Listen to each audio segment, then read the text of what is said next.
no hacen trampa en las elecciones y que no las suspenden, ganar. Todas las encuestas nos ponen en primer lugar, el gobierno lo sabe, están desesperados. El día de ayer han cancelado hasta los spots, la publicidad con mi imagen. ¿Por qué? Que Correa sentenciado, ¿quién cree esa ridiculez? Pero suponiendo que la creo, no tiene derechos políticos. ¿Y acaso eso significa que no tengo derechos civiles, derechos humanos? Derechos políticos es no poder ser candidato, no poder elegir o ser elegido. Pero aparecer en una publicidad, además que no soy yo el que aparezco. O sea, soy yo, obviamente, pero ellos, mis compañeros, son los que están utilizando mi imagen. Y ellos no han sido sentenciados en nada. ¿Por qué le están cortando su derecho a utilizar mi imagen? Lo único que prohíbe el Código de la Democracia es utilizar imágenes de niños o adolescentes. De ahí pueden usar lo que quieran, cualquier imagen. Es a ellos que se los está castigando. ¿Y por qué? Entonces ve la desesperación que tienen. Son capaces de todo. Mire cómo quisieron eliminar el binomio, cómo me sacaron una sentencia en 20 días para impedirme ser candidato, y cómo toda la pugna Tribunal Contencioso Electoral CNE porque quieren meter a última hora a Noboa para ver si se logra una segunda vuelta. Entonces hay que estar muy atentos, ¿no? Yo creo que si no se posponen las elecciones, no trampean las elecciones, el pueblo ecuatoriano tendrá un triunfo esplendoroso el 7 de febrero y juntos volveremos a recuperar la patria.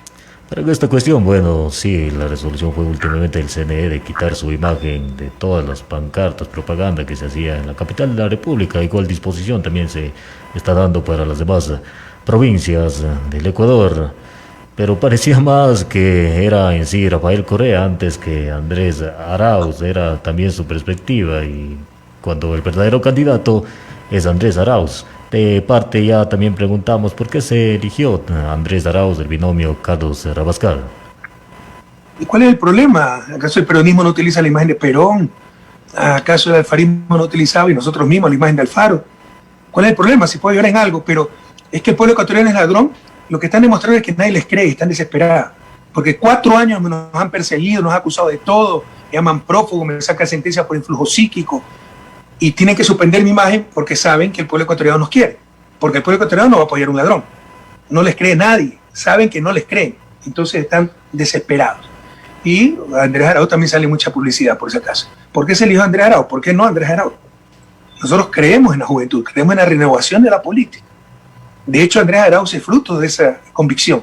Porque él entró muy joven a nuestro gobierno y como es brillante y muy bien preparado, poco a poco se le dieron más cargos de responsabilidad, llegó a ser director del Banco Central y ministro de mi gabinete. Y cuando se buscaba el candidato presidencial, bueno, dijimos, hay que apostarle a la juventud. Hubo varios candidatos, pero prácticamente el nombre de Andrés Arauz surgió por consenso, porque todo el mundo estaba de acuerdo por su lealtad, por su capacidad, por su brillantez, porque Andrés realmente es un chico brillante. En caso de llegar a la presidencia Centro Democrático, ¿qué papel tendría usted ya en ese proyecto? Vea, yo cometí tal vez una gran ingenuidad, creer que me podía alejar de la política, porque hoy se dice cualquier barbaridad, ¿no? Pero si hubiera querido seguir una política, hubiera seguido. ¿Quién? Hasta los más acérrimos anticorreístas conocen muy bien que si me lanzaba el candidato le iba a ganar. Pero sinceramente me quería retirar de la política, estaba cansado, se sacrifica mucho la familia, el tiempo familiar, mis hijas crecieron, prácticamente no las vi crecer. Entonces, quise ingenuamente alejarme de la política, no entendí que la política no lo deja alejarse a uno. Nos empezaron a perseguir, destruyeron la patria, traicionaron la democracia, los perdedores ganaron el poder por la traición de Moreno. Tuve que hacerme presente para defender a nuestro gobierno, defender al país, defender a mis compañeros, defender nuestra honra. Pero mi plan de vida es continuar en academia, continuar en Bélica, acabar mis libros. Si Andrés quiere que lo asesore, como ha manifestado, lo puedo hacer a distancia, ¿no? Pero en principio mi plan de vida es seguir residiendo en Bélica. Justamente tuvimos la oportunidad de preguntarle hace meses al candidato Andrés Arauz y decía que usted iba a ser uno de sus principales asesores y en caso de llegar a la presidencia de la República, y usted lo está confirmando. Otra de las cuestiones también, usted ya mencionó antes de que si no se hacía trampas, de que si se quería poner a Álvaro Noboa también a última hora en la papeleta, incluso se tiene entendido que siguen el proceso de que le incluyan en la papeleta para estas elecciones que se darán en febrero. Ahí es oportuno, todavía teniendo la cantidad de candidatos, que son 16, incluir a más y que se dé en el mes de febrero, porque tenemos también en consideración la pandemia. ¿Cuál es su perspectiva desde ese punto de vista? Ese es el problema. Para nosotros es indiferente si entra Noboa o no. Lazo es el que está desesperado, porque Si entra Novoa, manda Lazo a cuarto lugar. Pero para nosotros es irrelevante. El problema es que si entra Novoa, tienen que suspender las elecciones, no se engañen. Entonces, eso sí es extremadamente grave. Porque además, si se suspenden las elecciones, motivo de nula democracia, no podían cambiar el día. Y tendrían razón. Y probablemente con el billete que tienen le dará razón que se iba al Tribunal Contencioso Electoral, la Corte Constitucional. Entonces, esto puede desatar una vorágine de inestabilidad, peor incertidumbre, acabar con lo poco democracia que tenemos actualmente. Entonces, ese es el problema de la entrada de Novoa, que si le corresponde de acuerdo a la ley, que entre. El problema es que eso exigiría suspender las elecciones, demorar las elecciones. Por supuesto, y bueno, usted también trataba de ingresar, ¿no es cierto?, ser parte del binomio, por ser parte de la UNES y Centro Democrático, en calidad de vicepresidente. ¿Qué piensa usted que fue lo que pasó? ¿Por qué no se le permitió cuando usted lo quiso hacer de forma virtual y había en el reglamento de que debía ser la firma presencial? Pero es obvio, Freddy. Se tiene terror de que yo sea candidato. 4 años de infamia, persecución. No nos destruyeron a nosotros, sí destruyeron la patria. Y somos de lejos la principal fuerza política, y lo sabe.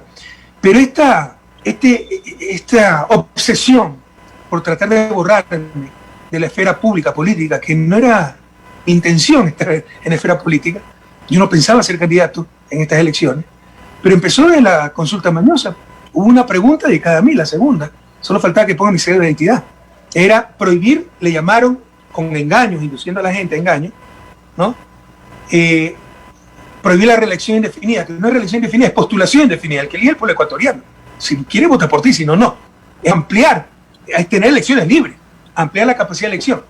Bueno, engañando a la gente, la indujeron a votar no. Pero no solo eso, sino que la ley rige para el futuro. Le hicieron retroactiva en el 2008 para decir, Correa se ha presentado 2 veces y ya no se puede presentar.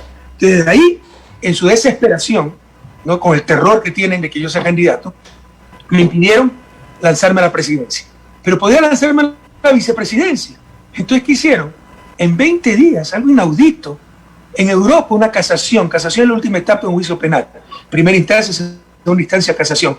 Todo el juicio finalizó, empezó en abril, la primera sentencia acabó en septiembre. Cuando los juicios penales duran 2-3 años, el de Magua ha durado 20 años. Y la última etapa, casación, que dura al menos 1 año en Europa, en Ecuador dura mucho más, lo sacaron en 20 días. Para tener una sentencia antes del 18 de septiembre, que se iniciaban las inscripciones, e impedir que me inscriba. Entonces han hecho lo imposible para impedir que me inscriba, demostrando que sus 4 años de calumnia, de persecución, no han logrado engañar a la gente y seguimos contando con el apoyo popular. Y por si acaso, lo último que han hecho, como les dije, es borrar mi imagen prohibir mi imagen en el material impreso, en los spots publicitarios en canales de televisión. Pero si la gente les creyera, pues si soy prófugo, ladrón y todas las idioteces que han dicho durante 4 años, mejor pues que salga, ¿sí o no? Es bueno, porque saben que no les creen. Claro, y saben que los vamos a depurar y están desesperados. Usted ya estuvo ahí pues tratando de postular, entonces quiere decir que también ya tenía una acción, un plan de trabajo para llegar a la presidencia. En este caso, ¿cuál hubiese sido? Tanta persecución, porque teníamos que recuperar el país. Por eso es que me involucro nuevamente en política y por eso es que proponen mi nombre para vicepresidente de la República. Pero era incluso contra mi voluntad, eso es lo que la gente no entiende, ¿no? Cuando no me dejaron inscribir, Correa no le damos inscribir. En el fondo de mi corazón le estaba hasta agradeciendo, porque hubiera sido un conflicto familiar muy grave, tener que regresar al país, yo no podía llevar en las condiciones actuales del país mi familia al país, separarlo, etcétera, ¿no? En el fondo me hicieron hasta un favor, pero eso no lo van a entender los que sí están obsesionados por el poder, los que tienen codicia, ambición, carrera política. Yo no creo en ninguna de esas tonterías, creo en el poder para servir a nuestro pueblo. Hablando ahora, usted como economista, ¿cuál es la perspectiva que tiene de nuestro país actualmente con la gestión que ha hecho el presidente Lenín Moreno y en esta época de pandemia? Bueno, basta ver las cifras, pero más allá de cifras es el sentir del pueblo ecuatoriano. No recuerdo una crisis así, ¿no? Retrocedió en todo, obra pública, derechos, calidad de los servicios, educación, salud, infraestructura, seguridad, dignidad. A nivel internacional, la vergüenza que ha hecho pasar Ecuador con lo de Assange, con lo de tantas cosas, ¿no? Tantas cosas, ponerse rodillas ante Trump. Entonces, yo creo que la gente siente que hay retroceso en todos los sentidos y gravísimos retrocesos, ¿no? Es claro que vivían mucho mejor en la década ganada, donde veíamos la prosperidad, los avances día a día, pero si quieren cifras, y para ponerlo en perspectiva, por ejemplo a nivel económico, en el 99, esa terrible crisis, yo creo que tú estás sacando de universidad, bueno, 30 años, no, tal vez no te acuerdas de esa crisis, cuando nos incautaron los depósitos, centenares de miles de personas tuvieron que salir del país, Azuay, Cañar, o sea, son de las provincias más golpeadas por la tragedia llamada migración. Bueno, ahí decrecimos 5.4%. Ahora vamos a crecer el doble, del 9 al 11%. La crisis es gravísima. Si no tomamos las correctas decisiones, en febrero puede realmente colapsar Ecuador como Estado. La crisis es extremadamente grave. Eso a nivel económico. A nivel de pandemia somos el país del mundo con Perú que peor ha manejado la pandemia. El gobierno habla de 14.000 muertos. Eso es mentira. Es tan fácil como comparar los muertos del 2017 al 2019 con los muertos del 2020. El 2020 tiene 38.000 muertos en exceso. Esos son los muertos del coronavirus, no lo dice, pero es cierto. Somos el país con mayor cantidad de muertos por habitante porque no solo que ha habido mal manejo de la pandemia, ha habido negligencia criminal. Nunca equiparon los hospitales, nunca se abastecieron de pruebas, redujeron el presupuesto en salud, nunca apoyaron la cuarentena con víveres, con cajas de comida, etcétera. Y la gente no iba a morirse de hambre en sus casas. Entonces, realmente la situación es muy grave y si nos equivocamos en febrero, el país puede colapsar. Se ha llevado la revolución ciudadana desde el 2007 hasta el 2017 como la década ganada. Y entre estos voy a citar también un texto que publica El Comercio y Revista El Vistazo. El 27 de abril de 2020, la Corte Nacional de Justicia de Ecuador sentenció a 8 años de prisión al expresidente Correa por el delito de cohecho en el caso Sobornos 2012-2016. Se argumenta el fallo que existió una estructura delincuencial organizada integrada por funcionarios públicos, entre ellos el ex vicepresidente Jorge Glass, los cuales facilitaron las ofertas ofrecidas por empresarios, tanto nacionales como extranjeros, con el fin de otorgar contratos en infraestructura a cambio de aportaciones a las campañas electorales de Alianza País. También se habla del procurador Íñigo Salvador, quien señaló en la acusación que el expresidente fue quien institucionalizó esta estructura de corrupción, debido a que era dirigida y diseñada desde la presidencia de la República. Esto para el 7 de septiembre del 2020, el recurso de casación presentado por la defensa de Correa a las 2 sentencias anteriores de primera instancia y ratificadas en apelación fue rechazado. ¿Qué decir entonces ante estos actos de corrupción? El caso Arroz Verde vinculado con Odebrecht. Nosotros no somos corruptos. Mire, qué bueno, dice vinculado con Odebrecht. ¿Y dónde está Odebrecht acusada? Pero basta eso para demostrar que es una payasada, un show. ¿Usted cree que eso va a resistir algún análisis a nivel internacional? Usted lo ha dicho, qué bueno que lo mencionó al final. Vinculado con Odebrecht. Empecemos por el principio. ¿Dónde está la acusación contra Odebrecht? Pero es evidente porque tiene un pacto con Odebrecht para la persecución política. La única empresa corrupta y corruptora, confesa, y no está pues ni siquiera acusada. Recuerda que el caso empezó como Odebrecht puso presidente, ¿se acuerda o no se acuerda? Resulta que Pamela Martínez dice, no, a mí me encargó la cuenta de Alianza País, que si lo hice perfectamente legal, el presidente a mediados de 2013, cuando ya había sido la elección presidencial, entonces tienen que cambiar y le hacen un producto de marketing, sobornos, y sacaban los videos, hasta con música. Usted dice, contratos dados a cambio de dinero. ¿Dónde están esos contratos? No solo eso, que además los contratos eran ilegales. ¿Dónde están los contratos? Pero no se demostró eso en los documentos que le encontraron a Pamela Martínez. No se ha encontrado nada, toda una farsa, pero la gente repite. Lo que encontraron fue un cuaderno que dijo que había hecho un vuelo Quito-Guayaquil. Encontraron unos supuestos archivos de la computadora de Laura Terán, la asistente, que ni la conozco. Pero agárrense a la silla. Los encuentran en un allanamiento en 2018, en la computadora que utilizaba en la presidencia, pero Laura Terán dejó de trabajar en la presidencia en el 2015. ¿Quién puede creer que 3 años después van a estar esos archivos ahí? Obviamente los sembraron, la implantaron, y ya tenemos el peritaje, y no lo aceptaron como prueba. Investiga un poco. Freddy, tú eres estudiante de periodismo. Hagan periodismo investigativo, investiguen. Porque además, después de todo lo que dijiste, la estructura criminal, por si acaso, es presidente, vicepresidente, ministro, o sea, el gobierno. Esa es la estructura criminal. ¿Y cómo yo diría la estructura criminal? Eso no lo dijo Vistazo, eso no lo dijo El Comercio, eso no lo dices tú, aquí lo dice la sentencia. Resultó incontradictible para determinar que el procesado, Rafael Correa Delgado, hizo surgir sobre un grupo de personas, específicamente sobre un grupo de funcionarios públicos de entera confianza, mediante influjo psíquico, la resolución de realizar injusto cohecho. O sea, yo diría una estructura criminal mediante influjo psíquico. Soy Tony Camo. Esa es la payasada que estamos viendo en el país. yo sí exijo un poco de prensa e investigación. No pueden repetir, pues vistazo, ustedes saben lo que es un paquito, y el comercio también saben lo que es. Pero yo creo que hay estudiantes jóvenes de periodismo como tú que tienen esa ansia de justicia, esa ansia de verdad. Investiga, querido Freddy. Esto es una cantinflada, se ríen a nivel internacional de una sentencia así. El juez que hizo esta sentencia, Iván León, juez puesto a dedo, interior de Santo Domingo, no acaba de pasar el concurso para la Corte Nacional. O sea, además de pillo es inepto. Puedes entrar a justiciaamarrada.org, el blog, donde verás los mensajes que se intercambiaba con Fiscalía para preparar la sentencia. Debería estar preso por fraude procesal, pero tiene toda la protección del gobierno. Investiguen, porque esto es una payasada, esto se le va a derrumbar a nivel internacional o cuando regrese a la normalidad del país, con jueces honestos que sí lo hay. Pero mientras tanto hay gente presa, hay gente perseguida, hay gente que está sufriendo mucho. Entonces, en lugar de repetir mentiras, Freddy, hagan periodismo de investigación y verán que esto es una completa payasada. Los corruptos siempre fueron ellos. Bueno, la investigación también pasa por preguntarle a usted como fuente, ¿verdad? También nos hacen llegar por acá las inquietudes, dice, si no tiene nada que ver en estos actos de corrupción, entonces ¿por qué no regresa al país y a enfrentar las cosas? Qué brillante reflexión, ¿no? Hay que ser macho man y regresar al país con una justicia totalmente cooptada. Pero además yo ya estaba viviendo en Bélgica, me regreso al país, me meten preso 3 meses, muestro que soy inocente, vuelvo a Bélgica, me vuelven a poner otro juicio, tengo que volver. Ya basta, pero no seamos ridículos. Por si acaso sí nos estamos defendiendo, sí estamos enfrentando a la justicia. Pero yo estoy bajo la jurisdicción del Estado belga, así estaba, ahí estaba residiendo antes de que empiece esta persecución brutal, 38 investigaciones criminales, y le estamos ganando absolutamente todo. O el gobierno belga también es correísta, porque no le hace ni caso para todos los pedidos de extradición, todos los días pide extradición Ecuador. Interpol también ha sido correísta, porque le rechaza todos los pedidos de alerta roja. No se engañen, no traten de tapar el sol con un dedo, solo al interior del país. Unos cuantos fanáticos pueden creer estas tonterías, pero a nivel internacional nadie les cree y son el hazmerreír. Como te decía, lo verdaderamente triste es que por estas cantinfladas y por tanta maldad hay mucha gente buena, honesta, sufriendo. Retomando empresarios honestos que ni conozco, perseguidos por perseguir a Correa.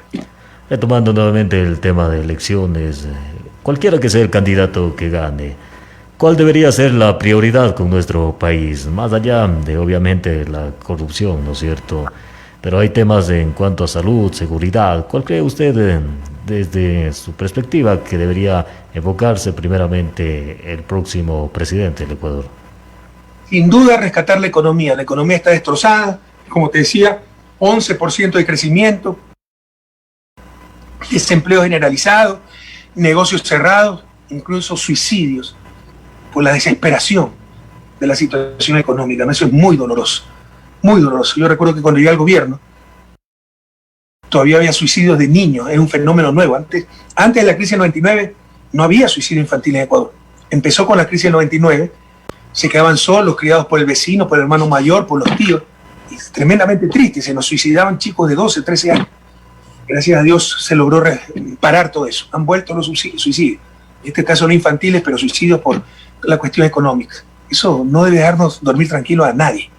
Entonces, sin lugar a duda, la prioridad es reactivar la situación económica. No hay fórmulas milagrosas. El que les diga eso los está engañando. Siempre esperen de mí optimismo, soluciones, pero jamás mentiras, demagogia. Y nosotros tenemos un programa muy potente, que si quieres lo explicamos, de reactivación de la economía, y esperamos enseguida empezar a mejorar. Pero recuperar los niveles precrisis, es decir, superar la crisis, lo lograremos en 2 años si tomamos las correctas decisiones el 7 de febrero, votar todo uno, y nos permiten aplicar esa terapia de shock, pero no contra los pobres, a favor de los pobres, como por ejemplo el bono de emergencia de $1.000 para 1 millón de familias. También se hablaba de que hay la propuesta de dar $1.000 a 1 millón de ecuatorianos. ¿De dónde se obtendrían esos recursos? Qué buena pregunta. Déjame contextualizar primero, ¿no? Eso se llama bono de emergencia. Lo están haciendo muchos países latinoamericanos. Ni qué decir los países desarrollados. En Bélgica, al peluquero de mi barrio le dio 5.000 euros. Le dio 5.000 euros el gobierno. En Canadá, para que se queden en las casas, le dan $2.000 mensuales a la jefe de familia. Y Trump acaba de anunciar un paquete de $900.000 millones para el rescate de Estados Unidos. Pero si nosotros lo hacemos, ahí está mal. Pero no solo eso, ni siquiera es primera vez, ya se lo ha hecho. Pero se lo ha hecho a favor de los ricos. Y ahí sí aplaudí a esa gente que ahora critica que se lo quiere hacer a favor de los pobres. En una crisis aún peor. Por ejemplo, en el año 1984, revisa para todos 10. Tú no nacías en esa época, ¿no? La sucretización, ¿qué fue eso? Gobierno Osvaldo Hurtado, presidente de Junta Monetaria, el banquero Abelardo Pachano.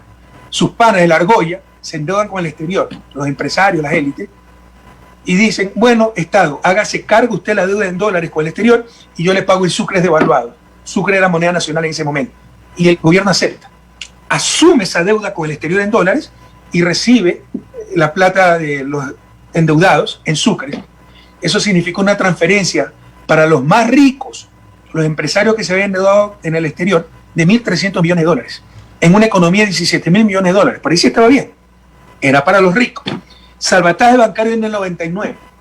Nos quiebran los banqueros la economía. Después de haber hecho privado el Banco Central en el 98. En el 98 privatizan el Central, en el 99 nos quiebran a todos. Al rescate de los banqueros. Cuando ganaban, ganaban solitos. Cuando pierden, perdemos todo. Todos pagaron ese salvataje. Tú lo pagaste, tu familia seguramente, Freddy.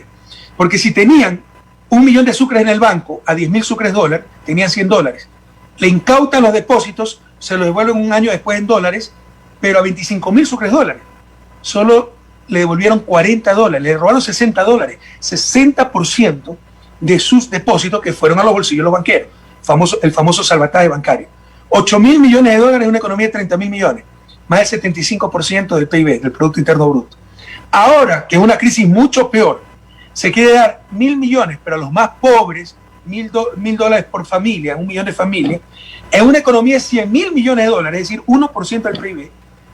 El rescate, la sucretización fue 8% y más del PIB. Salvataje bancario, más del 25%. Ahora va a ser 1% del PIB. Ahora sí está mal, porque es para los pobres. Ya no se dejen engañar. No le dan caso a esa gente que solo piensa en su bolsillo. Nosotros sí pensamos en ustedes en reactivar la economía. Siempre lo hicimos. ¿Cómo se va a financiar? Agárrate a la silla, Fred. Y algunos aplauden esto. El Banco Central tiene 8.300 millones en Suiza financiando a los suizos. Esa plata tiene que estar en el Ecuador. Es que son las reservas y nos asustan con las reservas. La reserva monetaria tradicional sirve para respaldar una moneda nacional que ya no tenemos. Cuando teníamos sucres, el sucre era convertible como toda moneda, por ley. Si a 100 sucres $1, tú puedes ir con 100 sucres al Banco Central, el Banco Central te tenía que dar $1. Tenía que tener respaldo esos sucres. Esa era la reserva. Ya no tenemos moneda nacional.